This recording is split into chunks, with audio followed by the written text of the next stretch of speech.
लोगों की हेल्प से हम ये मैसेज देना चाहते हैं कि कैंसर नंबर 1 इंडिया में बढ़ रहा है और कारण कई हैं। संभव है जब जागरूकता फैलेगी।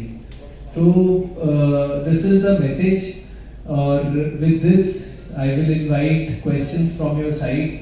आप लोगों के जो भी क्वेश्चंस हों कि इस बीमारी से घबराना नहीं है और इसका इलाज बहुत अच्छा है अगर अर्ली स्टेज पे पकड़ा जाए। नंबर 1। नंबर 2, इंडिया में मेडिकल साइंस। मेरा नाम डॉक्टर विकास गोस्वामी है। मैं max institute of cancer care, max hospital Vaishali में एसोसिएट डायरेक्टर हूँ मेडिकल ऑन्कोलॉजी में। आज आपकी यहाँ प्रेस कॉन्फ्रेंस है, क्या है उद्देश्य? हमारी प्रेस कॉन्फ्रेंस का एक ही उद्देश्य है कि कैंसर जैसी बीमारी के बारे में जागरूकता फैलाना। जागरूकता का क्या मतलब है? जागरूकता का मतलब है कि पहले तो ये बीमारी हो सकती है किसी को भी, तो इससे शर्माना नहीं है। दूसरा, इसका इलाज अच्छा है और अच्छे से अच्छा इलाज हमारे देश में अवेलेबल है। ये 2 पॉइंट्स हैं जिसके बारे में हम लोग आज प्रेस कॉन्फ्रेंस करना चाहते हैं। किस तरीके से कैंसर से जो आम जनता है वो बच सके, जो लगातार अब हर उम्र के बच्चे हों या जेंट्स हो, महिला, सब में कैंसर की बीमारी ज़्यादातर देखने को मिलती है। कैंसर एक लाइफस्टाइल डिसऑर्डर है। लाइफस्टाइल मतलब जिस तरीके से हम लोग अपना जीवन व्यतीत करते हैं, कैंसर उस चीज़ की बीमारी है। तो अगर हम अपना लाइफस्टाइल अच्छा रखेंगे तो इस बीमारी से कुछ हद तक प्रोटेक्शन मिल सकता है। लाइफस्टाइल में सबसे पहले आता है खाना पीना।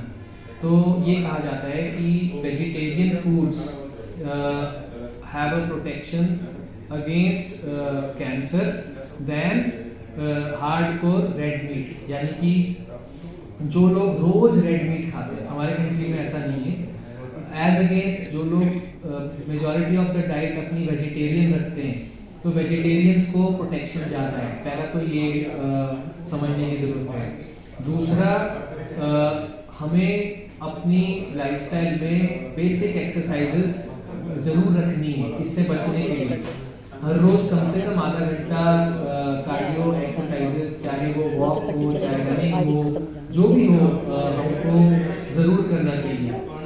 तीसरा, विटामिन डी की कमी हमारे शरीर में इंडियंस में बहुत पाई जाती है। विटामिन डी की कमी से भी कोलोन कैंसर और स्टमक कैंसर हो सकते हैं। तो विटामिन डी की कमी ना होने दें। विटामिन डी जो है धूप से मिलता है, आधा घंटा धूप सेक लें, और vitamin D supplementation as per your doctor हमको लेने चाहिए। चौथा, क्रोनिक स्ट्रेस, किसी भी फॉर्म ऑफ स्ट्रेस हमारी इम्यूनिटी को डाउन करता है। इससे भी शरीर की इम्यूनिटी डाउन होने से कैंसर पे प्रभाव पड़ सकता है। पांचवा, जो जनरल बातें हैं कि भाई टोबैको और अल्कोहल ये डायरेक्टली कॉज करते हैं कैंसर। आजकल तो बच्चों ने शुरू कर दिया है अल्कोहल लेना। हमारी सोसाइटी में एक्सेप्टेंस बहुत बढ़ता जा रहा है। बेशक आज की जनरेशन ये सब चीज़ें ले रही है, तो उससे कैसे बचेंगे? मैम, कहीं से भी कोलोन कैंसर और स्टमक कैंसर हो सकते हैं।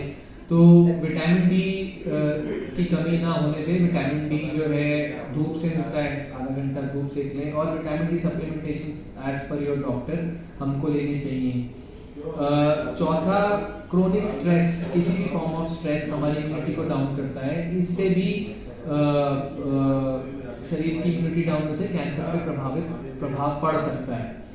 पांचवा, जो जनरल बातें हैं कि भाई टोबैको और अल्कोहल ये डायरेक्टली कॉज करते हैं कैंसर। आजकल तो बच्चों ने शुरू कर दिया है अल्कोहल लेना। हमारी सोसाइटी में एक्सेप्टेंस बहुत बढ़ता जा रहा है। बेशक आज की जनरेशन ये सब चीज़ें ले रही है, तो उससे कैसे बचेंगे? मैम, देखिए, अल्कोहल से कैसे बचें इसके लिए कोई डॉक्टर को बताने की ज़रूरत नहीं है।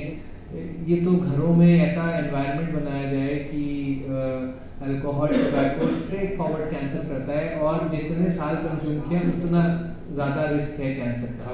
तो इसके लिए तो मैम हम सबको मिलकर ही जागरूक। कैसे तंबाकू से बताता है कैंसर उत्पन्न होता है, तो उससे तंबाकू से कैंसर, हर प्रकार का कैंसर हो सकता है। सर से लेके पाँव तक जितने आप ऑर्गन कैंसर सोच सकते हो, वो सारे के सारे टोबैको से रिलेटेड होते हैं। आजकल टोबैको कंज्यूम करने के कई नए नए फॉर्म आ गए हैं। कई लोग सोचते हैं ई सिगरेट्स पीने से वो सेफ हैं, तो उससे भी कैंसर होता है। तो कई बार पार्टीज पे आजकल एक कॉन्सेप्ट है शीशा बार खुल गए हैं जिसमें फ्लेवर्ड टोबैको होता है। बिल्कुल। ये सब हार्डकोर कैंसर कॉजिंग एजेंट्स हैं। तो इसमें कहीं पे भी कोई वो नहीं है कि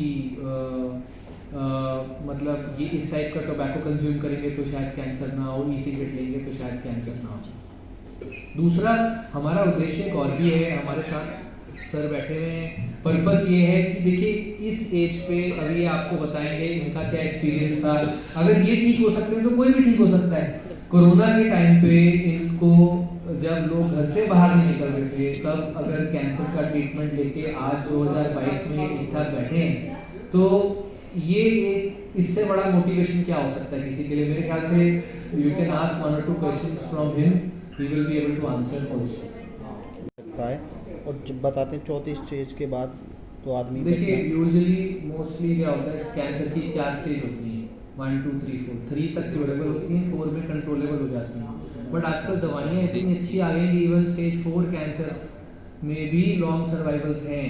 ब्रेस्ट, लंग, कोलॉन, इसमें इवन स्टेज 4 में भी लंबे समय तक सर्वाइवल्स हमारे होते हैं।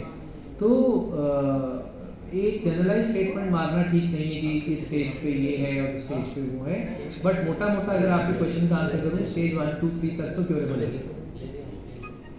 मेरा नाम आदेश कुमार, मैं बुलंदशहर से बिलोंग करता हूँ। क्या नाम है? आदेश कुमार आदेश कुमार। जी, कहाँ के रहने वाले हैं आप? बुलंदशहर साठा से। और कितने वर्ष के? मेरी इस समय 64 है। ठीक है। और शुरू में मेरे कान के नीचे यहाँ पर दर्द होता था, जो थूक सटकने में, पानी पीते में, कोई भी चीज़ लेते में दर्द होता था बहुत ज़्यादा। वो यूँ हुआ कि उससे पहले मैंने एक कान वाले को, मेरी खुजाई होती थी कान में, तो मैंने कान वाले को दिखाया था। तो मुझको तो यही हुआ कि हो सकता है कान की वजह से ही दर्द हो रहा है।